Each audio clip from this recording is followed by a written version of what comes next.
นี่ล่ะชีวิตจริงคือบ้านไส้ทอง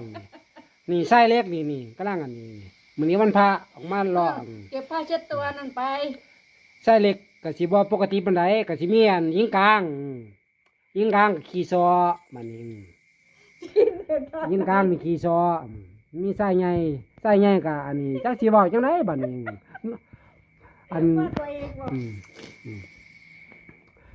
เพราะว่ายิงกลางก็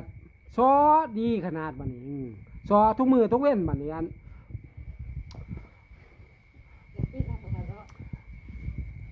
ไส้กลางก็เฮ็ดโตบ่ติด เก็บเองนะขนาดน่ะ เก็บเองหรอกแต่ว่าอันนี้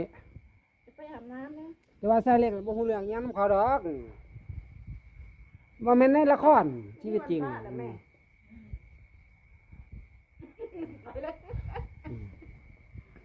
ถ่ายนะหยุดไหม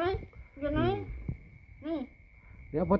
อจะม่านก็จะเก็บของกระเป๋าหลักนี่เมื่อก ระเป๋าสีชมพูนั่นแหละ บ่แม่นบาดไส้ทองหรอกครับ ยังไม่จบ